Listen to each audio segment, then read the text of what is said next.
तो hello students, सब कैसे हो? अच्छे होंगे। मैंने 4 वीडियो लेक्चर्स अभी तक इलेक्ट्रिक चार्ज एंड फील्ड के आपके लिए बनाए हैं। और बेटा मैंने सारे वीडियो लेक्चर्स बहुत मेहनत से बनाए, हर एक चीज को क्लियर करने की कोशिश की है। और मुझे उम्मीद है कि सारे बच्चे वीडियो लेक्चर देख रहे हैं और फर्स्ट से देखना है, शुरू से देखना है, तभी हर एक चीज समझ में आएगी बेटा। ठीक है, तो इससे पहले वाले लेक्चर में मैंने आपको कूलम्ब्स लॉ पढ़ाया था। That was F equal to K Q1 Q2 upon R square, Q1 का मॉडुलस और Q2 का मॉडुलस, इस तरह से। ठीक है, तो मैंने उसमें लास्ट कुछ क्वेश्चंस करवाए थे और बहुत ही बेसिक क्वेश्चंस ही करवा पाया था मैं, ज्यादा अच्छे क्वेश्चंस नहीं करवा पाया था जिस तरह के और क्वेश्चंस बोर्ड एग्जाम या क्वेश्चन एग्जाम में पूछे जाते हैं।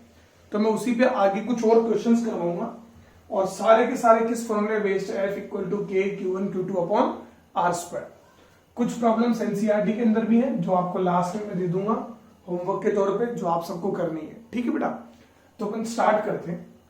तो सबसे पहला क्वेश्चन देखिए, है ना बेटा, कि two charges force between to, बहुत ही आसान क्वेश्चन है। आइडेंटिकल चार्जेस का मतलब क्या होता है बेटा? Same charges is F। Now, charge on each sphere is doubled. Double का मतलब पहले से जो चार्ज है उससे दुगना चार्ज उसको दे दिया है ना। एंड डिस्टेंस इज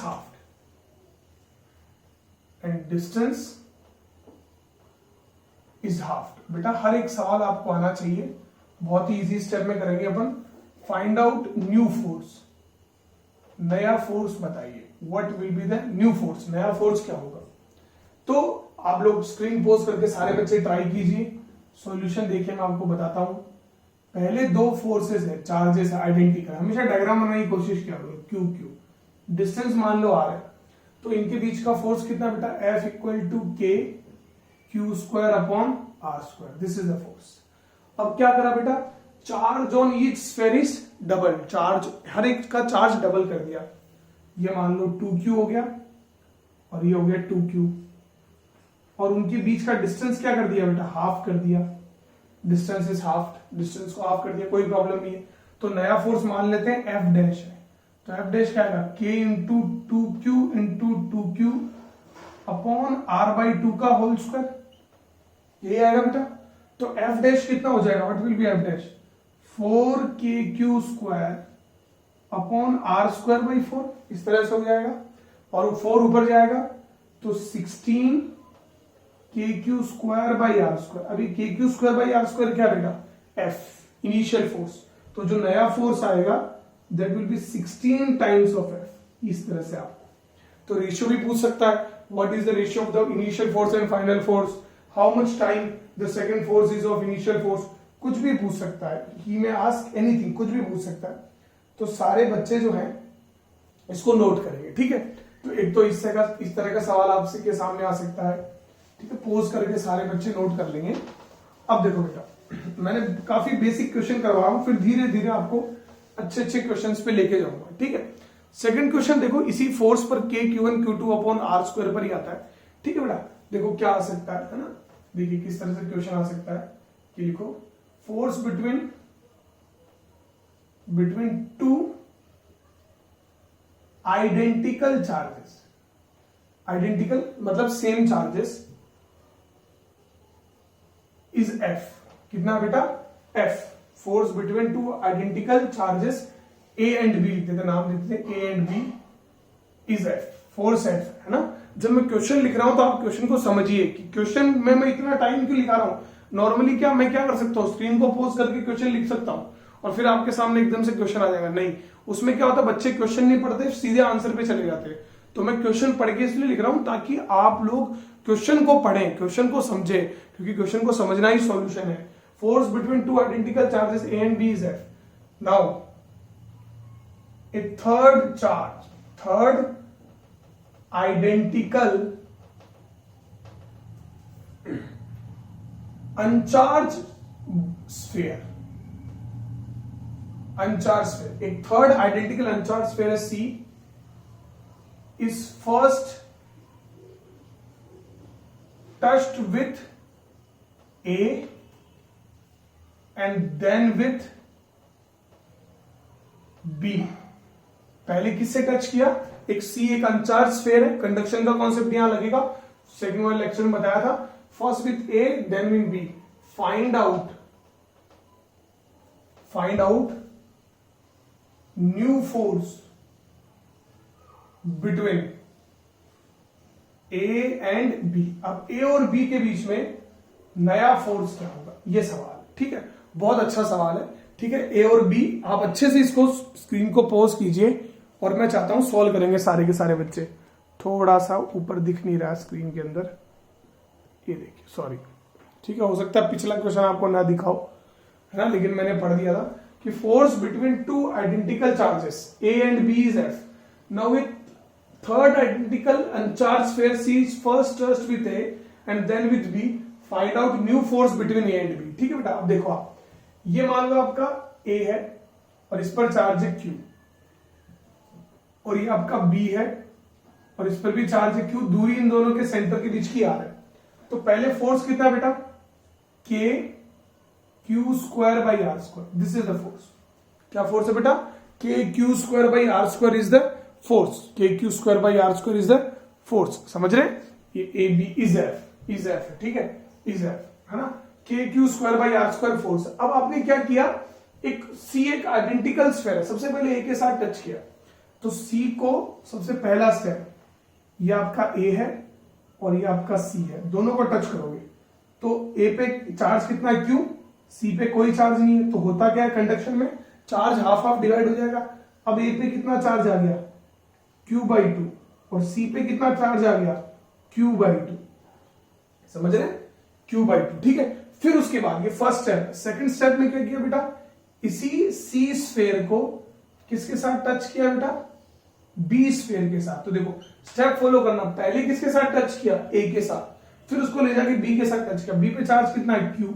अब क्या होगा, इस सी स्फीयर को यहां से यहां ले गए, यहां से यहां ले जाके टच किया, अब इन दोनों को टच किया तो टोटल चार्ज कितना आएगा? Q plus Q by to, that is 3q by to. कितना आएगा बेटा? 3q by to. तो 3q बाई टू का हाफ हो जाएगा, मैंने बताया पहले वाले लेक्चर में, 3q बाई 4, 3q बाई 4। ये ए और सॉरी बी और सी। अब ए और बी के बीच में कितना, तो अब ए और बी की कंडीशन क्या हो गई है? अब ए जो है ना आपका, ए पे चार्ज हो गया क्यू बाई टू और बी पे चार्ज कितना हो गया बेटा? 3q by to. कंडीशन इस तरह से बदल गई है, ए पे चार्ज हो गया क्यू बाई टू और बी पे चार्ज कितना हो गया? 3k बाई टू, और दूरी कितनी हो गई है? r। और अब आपको पूछा है फोर्स, तो नया फोर्स होगा एफ डैश। क्या लिखूंगा? k Q by two into 3q by two upon R square. तो एफ डैश इक्वल टू बोलो k 3kq square upon 4r square.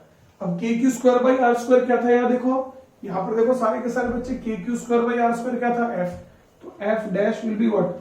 3f by 4। ये नया फोर्स हो जाएगा। ठीक है, तो बहुत आसान है, बहुत ही आसान प्रॉब्लम थी, सारे के सारे बच्चों ने ट्राई की होगी, कोई दिक्कत नहीं आएगी किसी को। ठीक है, चल अब अपन आगे बढ़ते हैं, विल मूव, है ना, नेक्स्ट देखते हैं अपन इसी तरह का सवाल। एक और सवाल मैं देता हूं ताकि आप लोगों को और क्लियर हो थोड़ा सा कॉन्सेप्ट कंडक्शन का।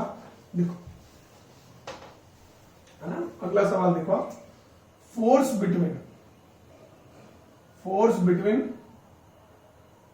टू आइडेंटिकल चार्जेस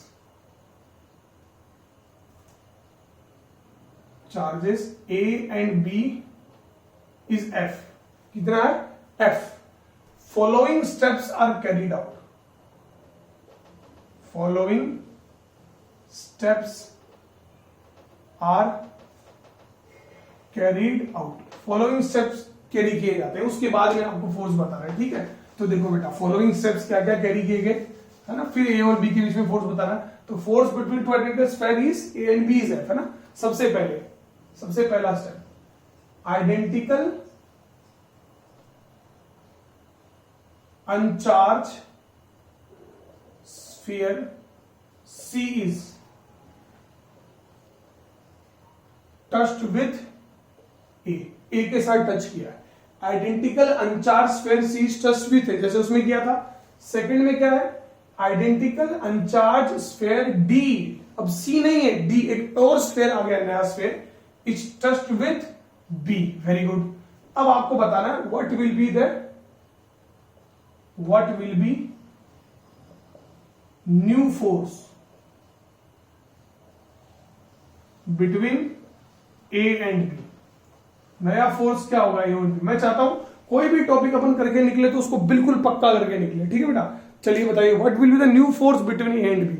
अब नया फोर्स क्या होगा ए और बी के बीच में, आप लोग आराम से सॉल्व कर सकते हैं, बताइए।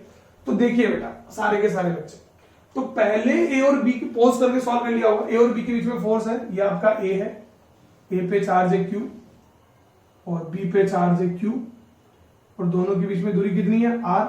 तो पहले फोर्स कितना है, K Q square by R square, ये पहले फोर्स है। अब देखो हुआ क्या कि आपका जो ए था, ए के साथ टच करा किसको, सी को, ए पे चार्ज क्यू, और बी के साथ किसको टच किया, ये फर्स्ट स्टेप का नतीजा है। ये सेकंड स्टेप का, बी के साथ किसको टच किया बेटा, डी को, जिसपे कोई चार्ज नहीं है, और इस पे चार्ज, इसमें भी कोई चार्ज नहीं है। तो होगा क्या, अब टोटल चार्ज कितना होगा, दोनों स्पेस पर क्यू। तो ए पर कितना चार्ज आ जाएगा, अभी आप बताओ, ए पर चार्ज कितना आ जाएगा बेटा, Q/2। Very good. और बी पे कितना चार्ज आ जाएगा, बी पे भी कितना होगा, हाफ हो जाएगा, क्योंकि डी एक दूसरा स्फीयर है, तो दैट इज आल्सो Q/2। और दोनों के बीच में दूरी कितनी है, R। तो फोर्स क्या आएगा बेटा, K Q/2 upon R square. तो KQ square upon 4R square will be the force. अब ये नया फोर्स आएगा तो F डैश लिखेंगे। F क्या था, KQ स्क्वायर बाई आर, तो F डैश किसके बराबर आएगा बेटा, F/4। इस तरह की प्रॉब्लम है, ठीक है, बहुत आसान प्रॉब्लम है, कूलम्ब्स लॉ की प्रॉब्लम है, लेकिन अपन ने इसमें क्या इन्वॉल्व कर दिया, कंडक्शन इन्वॉल्व कर दिया। कई बच्चों को नीचे वाली स्क्रीन नहीं दिख रही होगी, अब देख सकते हैं वो, ठीक है ना। थोड़ा सा आज अलाइनमेंट में प्रॉब्लम है ना, लेकिन अभी देख सकते हो आप सब लोग। चलिए, तो सारे के सारे बच्चे देखेंगे इसको, कोई प्रॉब्लम नहीं है। यहां तक मैं थोड़ा कर देता हूं कि यहां तक इससे ऊपर दिख नहीं रहा है। तो चलिए, तो ये चीज सबको समझ में आ गई होगी, बहुत आसान प्रॉब्लम है, ठीक है। चलो, अब ये तो बहुत आसान, और प्रॉब्लम करवाते हैं अपन कूलम्ब्स लॉ पर बेस ना। प्रॉब्लम्स बिना कुछ नहीं है। फिर मैं vector form of Coulomb's law discuss करूंगा आज, ठीक है, जो भी बहुत इंपॉर्टेंट है, that is also very important, ठीक है। देखो क्या हो रहा है ना, आपका अगला क्वेश्चन क्या है, अगला क्वेश्चन किस तरह से देखना, ठीक है बेटा। ये चार्ज है plus Q and there is a charge of minus Q and it is revolving around charge plus Q in a circle of radius R. समझ रहे हो, in a circle of radius R, ठीक है। और ये इस तरह से रिवॉल्व कर रहा है आर रेडियस के सर्कल में, या फिर अपन मान लें, जो भी मान लेते हैं, हाँ, v वेलोसिटी दी हुई है, v रेडियस है ना, v के फॉर्म में ये v वेलोसिटी से रिवॉल्व कर रहा है, ठीक है। और ये तो you have to find out the time period of one revolution. जब ये ऐसे रिवॉल्व कर रहा है तो इसका वन रिवॉल्यूशन का क्या टाइम पीरियड होगा, given that velocity is v, charge q और ये q, और इसके बीच में दूरी कितनी है बेटा, स्मॉल r है, that is small r। You have to find out the time period. मान लो वेलोसिटी नहीं दी हुई, ये मान लेते हैं, वेलोसिटी नहीं दी हुई, कोई भी एक चीज नहीं दी हुई, वेलोसिटी नहीं दी हुई, now you have to find out the time period. तो आप सबको पता, जब ये से घूम रहा है तो इस माइनस क्यू के ऊपर एक तो इलेक्ट्रोस्टैटिक फोर्स लग रहा है, अंदर की तरफ ये अट्रैक्ट कर रहा है, और एक सेंट्रीफ्यूगल फोर्स लग रहा है, दैट इज mv²/r, यही लग रहा है। तो दोनों बराबर होंगे, तो इलेक्ट्रोस्टैटिक फोर्स क्या लगेगा, KQ मैग्नीट्यूड आता है upon r² equal to mv²/r, यही आएगा, ठीक है। अब दोनों बराबर होंगे, KQ upon r² equal to mv²/r। एक r से एक r क्या हो गया बेटा, कैंसिल, ठीक है। तो यहां से वेलोसिटी की एक्सप्रेशन क्या आएगी, velocity will be what, KQ upon m into R, root लगा देंगे, स्क्वायर आ जाएगा। तो this is the velocity, this is expression for velocity. आपको क्या पूछा है, टाइम पीरियड। तो टाइम पीरियड का फॉर्मूला क्या होता है बेटा, 2πr/v, यही होगा। फिर पूरा एक चक्कर काटेगा तो 2πr/v, तो 2πr 2 पाई आर हो गया, अपॉन वी क्या आएगा, under root K Q Q upon M R. तो इसको क्या लिख सकता हूं, टाइम पीरियड को मुझे बताओ, 2 pi R root of M R upon K Q Q. इसको और अच्छे से आप चाहो तो लिख सकते हो, देखो बेटा आर को अंदर ले जाओ तो 2 pi under root M into R square जाएगा अंदर होगा तो आर क्यूब हो जाएगा के क्यू क्यू। तो बहुत आसान प्रॉब्लम है, कोई बड़ी बात नहीं है, कुलाम्स लॉ बेस इजी सी प्रॉब्लम है, ठीक है बेटा, है ना। सारे के सारे बच्चे अपनी कॉपी में नोट करेंगे, बहुत आसान प्रॉब्लम है और बहुत बार पूछी गई है, ठीक है बेटा। तो बहुत आसान प्रॉब्लम है, पूछी गई है बोर्ड के अंदर, ठीक है, इसलिए मैंने आपको बताया। दिल्ली का क्वेश्चन था 2017 का, ठीक है, तो बहुत अच्छा प्रॉब्लम था। चलो अब देखो, अब अगला क्वेश्चन जो कई तरीके से पूछा जाता है, बहुत सबसे इंपॉर्टेंट क्वेश्चन है ये, है ना। देखो सबसे important question, it is the most important question. क्या क्वेश्चन है देखते हैं अपन, है ना। क्वेश्चन है 2 balls are charge similarly, 2 balls are charge similarly, एक जैसी 2 बॉल्स को चार्ज कर दिया, ठीक है, सिमिलरली, है ना। And hanged from a ceiling. Find, क्या फाइंड करना है, नंबर 1 थीटा पता करना है, नंबर 2 टेंशन इन स्ट्रिंग पता करना है। This is the problem. और इस तरह से ये है, और ये एक बॉल है, और ये एक बॉल है, और this is the value of theta. Theta ये स्ट्रिंग की लंबाई है एल, दी हुई है, ये स्ट्रिंग की लंबाई है एल, दी हुई है, इस स्ट्रिंग पे चार्ज है प्लस क्यू, और इन दोनों के बीच में दूरी है स्मॉल आर, ठीक है बेटा, और इसका मास है स्मॉल एम और इसका मास है स्मॉल एम, दोनों आइडेंटिकल है, ठीक है। तो बहुत अच्छी प्रॉब्लम है, कई बार पूछी जाती है। आपको क्या पूछ सकता है कि what is the value of theta, कि थीटा की वैल्यू क्या है, थीटा कितना, आप ये पूछ सकता है कि थीटा कितना है और आपका टेंशन इन द स्ट्रिंग कितना है, ठीक है।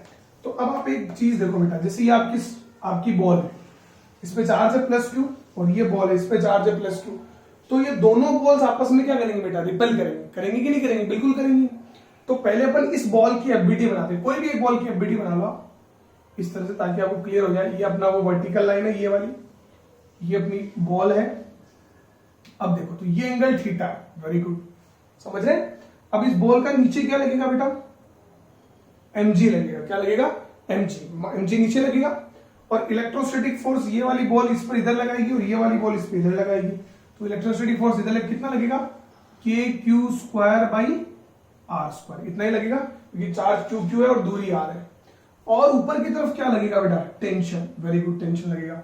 अब इस लाइन को मैं ऊपर की तरफ थोड़ा सा एक्सटेंड करता हूं, तो आप देखो ये ऐसे करके ऐसे, तो ये वर्टिकल, तो ये एंगल कितना आ गया, थीटा। अब जिसकी लाइन के साथ एंगल बनाता है, तो उधर कंपोनेंट क्या आता है, व्हाट इज द कंपोनेंट, बताइए क्या कंपोनेंट आता है, टी कॉस थीटा, और इधर कंपोनेंट क्या आता है बेटा, टी साइन थीटा, यही तो रहता है, इधर टी साइन थीटा, इधर टी कॉस थीटा। अब ये इक्विलिब्रियम में है ना, are 2 balls are charge similarly and hang from a ceiling, are at equilibrium, ये जरूर लिखेंगे अपन, are at equilibrium, then find, तब फाइंड करना आपको क्या, थीटा और टेंशन। तो अब इक्विलिब्रियम में होने का मतलब क्या हुआ कि टी कॉस थीटा जो है वो बराबर है किसके, mg के, समझ रहे हो, मतलब y ऊपर वाला फोर्स बराबर हो नीचे वाले का, और साइड वाला फोर्स बराबर हो इसके, और टी साइन थीटा जो है वो बराबर है K Q square by R square, यही है, T cos theta equal to mg and T sine theta equal to K Q square by R square.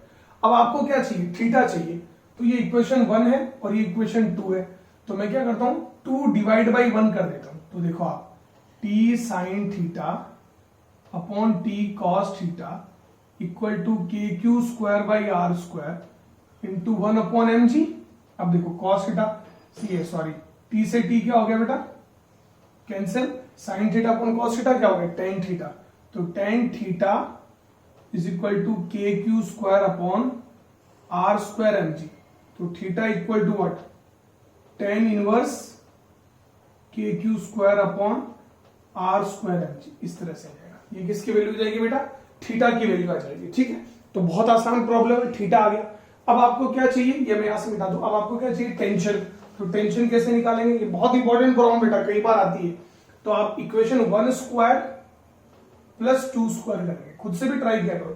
तो T square cos square theta plus T square sine square theta, this square plus this square equal to mg का whole square plus kq square by R square का whole square.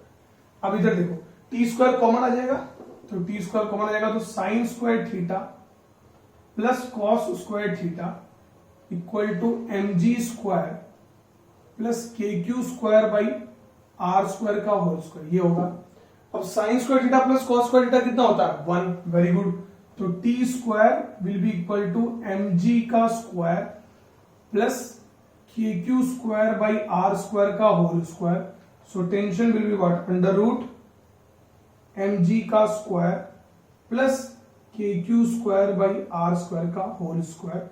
This will be the answer of tension and this will be the answer of theta. समझ रहे? तो बहुत आसान problem थी, है ना, बहुत ही अच्छी प्रॉब्लम थी, कई बार पूछी जाती है। सारे के सारे बच्चे अपनी कॉपी में नोट कर लेंगे, ठीक है बेटा। चलो, सबने नोट कर लिया होगा। चलिए, तो ये कुछ इजी क्वेश्चंस जो सिर्फ और सिर्फ कूलॉम्स लॉ पे बेस्ड थे, वो मैंने आपको करवाए, ठीक है। अब अपन पढ़ते हैं vector form of Coulomb's law. Vector form of Coulomb's law बहुत ही इंपॉर्टेंट कॉन्सेप्ट है, बहुत बार पूछा भी जाता है। That is vector form of Coulomb's law. Coulomb's law का वेक्टर फॉर्म क्या है, ठीक है बेटा। तो बहुत आसानी से बताऊंगा, आप सब समझेंगे, आराम से समझ में आ जाएगा, ठीक है। और डेरिवेशन भी बोर्ड में पूछा जाता है। मान लीजिए ये चार्ज है Q1 और ये चार्ज है Q2। सारे बच्चे ध्यान से देखना, there are two charges Q1 and Q2। बहुत आसानी से बताऊंगा वेक्टर फॉर्म क्या होता है, समझना होगा ना। और मान लो कि आपका Q1 भी पॉजिटिव है और Q2 भी पॉजिटिव है, दोनों पॉजिटिव है या दोनों नेगेटिव है, कोई प्रॉब्लम, दोनों पॉजिटिव मान लेते हैं एक बार के लिए ना, बोथ चार्जेस आर पॉजिटिव। तो ये इन दोनों के बीच में दूरी r मान लेते हैं। तो एक वेक्टर मानता हूं, ये 1 और ये 2 है, तो ये वेक्टर मानता हूं r12 वेक्टर। आप समझना, r12 क्यों लिखा, क्योंकि इसका कहां से डायरेक्शन, कहां से कहा, 1 से 2, बड़ा इंपॉर्टेंट बात है। और ऐसे में मानता हूं r21 वेक्टर, समझ रहे, r21 वेक्टर, समझ रहे, r12 1 से 2 और r21 2 से 1। अब मुझे बताइए, क्या r12 वेक्टर का मैग्नीट्यूड r21 वेक्टर के बराबर होगा? बिल्कुल होगा। जो डिस्टेंस 1 से 2 होगा वही डिस्टेंस 2 से 1 होगा बेटा। बहुत आसान है, इसमें सोचने वाली कोई बात ही नहीं है। हाँ, दूसरी बात, क्या r12 वेक्टर को मैं माइनस ऑफ r21 वेक्टर लिख सकता हूं?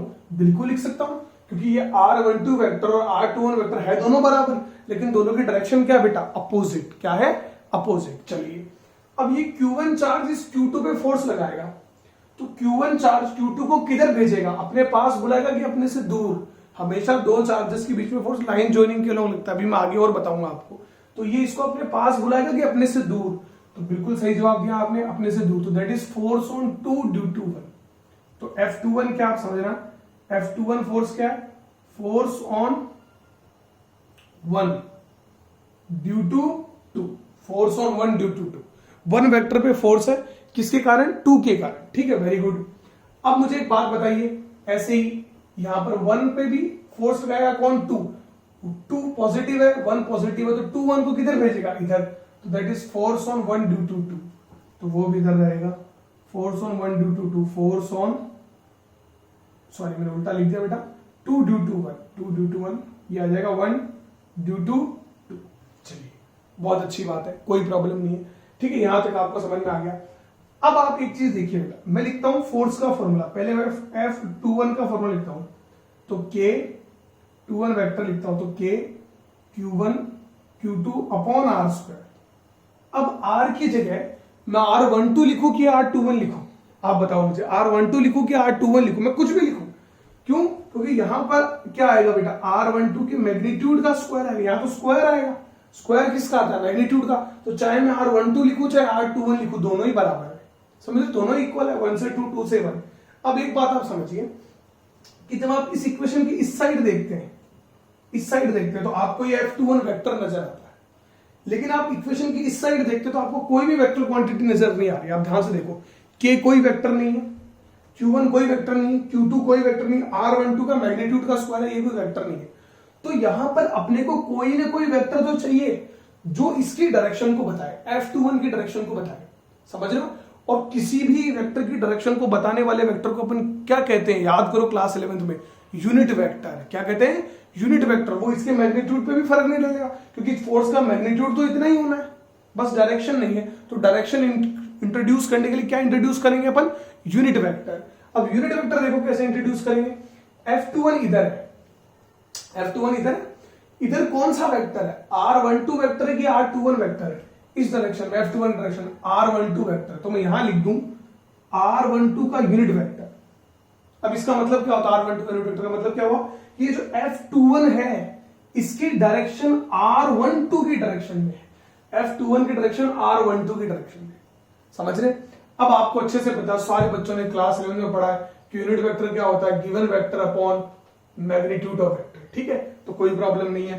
तो मैं F21 को क्या लिखूंगा, मुझे बताओ, F21 को क्या लिखूंगा सारे बच्चे, K Q1 Q2 upon R12 का होल क्यूब इंटू R12 का वेक्टर, क्योंकि यूनिट वेक्टर ऑफ R12 तो R12 unit vector upon R12 का होल क्यूब, समझ में आया। अब ये R12 क्या बता रहा है कि F21 की जो डायरेक्शन है वो R12 की डायरेक्शन में है कि नहीं है, बिल्कुल है। So this is the vector form of F21, ये F21 की है।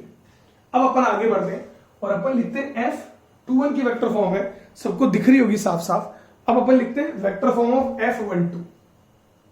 तो F12 लिखता हूं, तो K Q1 Q2। अब नीचे क्या लिखूं मैं, R21 लिखूं चाहे R12 लिखूं, बात तो एक ही है, कोई प्रॉब्लम नहीं है। R21 को R12 लिख सकता हूं, R12 को R21 लिख सकता हूं, इसको इक्वेशन 1 मान लो। तो मैं यहां लिख देता हूं R21 का मैग्नीट्यूड का होल स्क्वायर। 12 लिखूंगा तो भी कोई प्रॉब्लम नहीं, उसको 21 लिख सकता हूं बाद में। अब इधर तो आपके पास एक वेक्टर क्वांटिटी, इधर कोई वेक्टर नहीं है, तो इधर कोई एक ऐसा वेक्टर चाहिए जो इसकी डायरेक्शन को बताए। तो बताओ F12 की डायरेक्शन में कौन सा वेक्टर है, R21। तो इसको मल्टीप्लाई कर देते हैं R21 के यूनिट वेक्टर्स से। तो ये जो नोटेशन है ये क्या बता रहा है कि F12 जो आपका फोर्स है उसकी डायरेक्शन R21 यूनिट वेक्टर के अलोंग है। किसको अलोंग है, R21 यूनिट वेक्टर के अलोंग है, ठीक है। तो सारे बच्चों को समझ में आ गया होगा। तो यहां से देखो आप, अब क्या लिखूंगा मैं, F12 K Q1 Q2 upon, अब मुझे बताओ यूनिट वेक्टर का फॉर्मूला क्या होता है, गिवन वेक्टर अपॉन मैग्नीट्यूड। तो गिवन वेक्टर क्या आएगा, R21 vector upon R21 vector का होल क्यूब। अच्छा यहाँ R12 होता तो भी कोई प्रॉब्लम नहीं थी, उसको R21 लिख देते, होल क्यूब हो जाता, समझ रहे। ये चीज आ गई। तो ये आपका F12 आ गया। तो F12 की डायरेक्शन किसके अलोंग है, R21 के। F12 इधर है, R21 इधर है, समझ रहे। अब देखो आप अब आगे बढ़ते हैं। तो F12, अब देखना मैं छोटा सा एक काम करूंगा, इसको K Q1 Q2 लिख सकता हूं, कोई प्रॉब्लम नहीं है, अपॉन ये जो R21 है, क्या इसको मैं R12 लिख सकता हूं, बिल्कुल लिख सकता हूं, क्योंकि देखो यहां पर दोनों बराबर है। तो R12 का होल क्यूब लिखा जा सकता है, वेरी गुड, कोई प्रॉब्लम नहीं है। R21 को क्या लिख सकता हूं मैं, what can I get R21। देखो R21 R12 equal to minus of R21 है, तो मैं इसको ये भी तो लिख सकता हूं कि R21 vector equal to minus of R12, क्या प्रॉब्लम है। तो यहां लिख देता हूं माइनस ऑफ R12 वेक्टर, ये लिख दिया, कोई प्रॉब्लम नहीं। तो अब F12 is equal to K Q1 Q2 upon R12 का होल क्यूब, और ये माइनस साइन यहां ले आता हूं और ये R12 का वेक्टर आ जाता है, ठीक है। तो मुझे बताओ कि ये तो वेक्टर फॉर्म तो अपने लिख ही दिया, ये वेक्टर फॉर्म नहीं है, ये इसका वेक्टर फॉर्म है, ये इसका वेक्टर फॉर्म है, समझ रहे है ना। अब एक रिलेशन ड्राइव करना चाह रही है, ये चीज क्या है, व्हाट इज दिस, ये चीज क्या है। आप ये देखो, ये देखो, ये दोनों को देखो आप, दोनों सेम नजर आ रहे हैं। यहां R12 है, यहां R12 है, यहां R12 है, यहां R12 है। तो आपका F12 किसके बराबर आ गया बेटा, माइनस ऑफ F21। ये आपको समझना है, समझ रहे। F12 किसके बराबर आ गया, माइनस ऑफ F21। इसका मतलब क्या है, इसका मतलब क्या है, इसका मतलब ये है कि two charges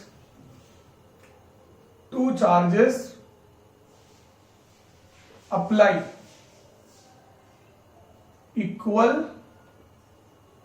and opposite force on each other. मतलब जैसे कोई भी दो चार्जेस है तो दो चार्जेस 10 न्यूटन का, तो ये चार्ज इस पे 10 न्यूटन इधर लगाएगा और ये चार्ज 10 न्यूटन इस पे इधर लगाएगा। समझ रहे? बाकी वेक्टर फॉर्म में तो कोई प्रॉब्लम नहीं है। F12 तो K Q1 Q2 अपॉन यहाँ पर वो वेक्टर लेना जो उसकी डायरेक्शन में हो और अपॉन R21 का होल क्यूब, कोई प्रॉब्लम नहीं है। और यहां से कई ये इस तरह से F12 equal to minus of F21, ठीक है बेटा, तो कोई प्रॉब्लम नहीं है। बहुत ही आसान प्रॉब्लम है, बहुत ही आसान चीज है वेक्टर फॉर्म। क्या बेटा? Vector form of Coulomb's law is the easiest. आप समझ सकते हैं, इसकी कोई भी डेरिवेशन आएगी तो मुझे लगता है हर एक बच्चा कर सकता है, हर एक बच्चा कर सकता है ना बेटा। तो चलिए, है ना, सबने कर लिया होगा। अब मैं चाहता हूं कि आपको होमवर्क बता दूं। सारे के सारे बच्चे एनसीईआरटी का एग्जाम्पल 1.5 करेंगे, एनसीईआरटी का एग्जाम्पल 1.5 और एक्सरसाइज का क्वेश्चन भी मैं आपको बता दूं जो आप सबको करना है, ठीक है, क्योंकि अच्छे अच्छे सवाल है, काफी अच्छे अच्छे सवाल है ना। एक्सरसाइज का क्वेश्चन आपको करना है 1.5 तो आपको करना ही है, और करना आपको 1.11 एक्सरसाइज, ऊपर से दिख नहीं रहा होगा, सॉरी, एग्जाम्पल 1.5 और एक्सरसाइज का 1.11 और 1.12, ठीक है बेटा। ये दोनों तीनों क्वेश्चन आपको करने हैं, ठीक। कई बच्चे तो मेरा वीडियो देखते हैं और आंसर मैसेज करते हैं, कई तो इतने आलसी हैं कि आंसर भी मैसेज नहीं करते, ठीक है बेटा। मुझे वीडियो बनाने का कुछ नहीं मिल रहा, मैं तो सोचता हूँ थोड़ा बहुत तुम लोगों को टाइम वेस्ट ना हो तुम्हारा इस मुश्किल वक्त के दौरान, इसलिए मैं बोलता हूँ, है ना। बाकी बना ही रहे तो थोड़ा अच्छे से ही बनाए, अच्छे से ही करें, तो देख लीजिएगा बेटा। अब अगला लेक्चर जो होगा वो मैं आपको डालूंगा, उसमें मैं कूलम्ब्स लॉ की और टफ क्वेश्चंस दूंगा, तो और फिर आगे का टॉपिक पढ़ाऊंगा। तो जिनको टफ क्वेश्चन करने हैं वो कीजिएगा, ठीक है, और जिनको नहीं करने हैं, जिनको जेई नीट वगैरह नहीं करना है ना, कोई दिक्कत नहीं। और ये वीडियो अच्छे से देखना, इसको कॉपी में नोट कर लेना।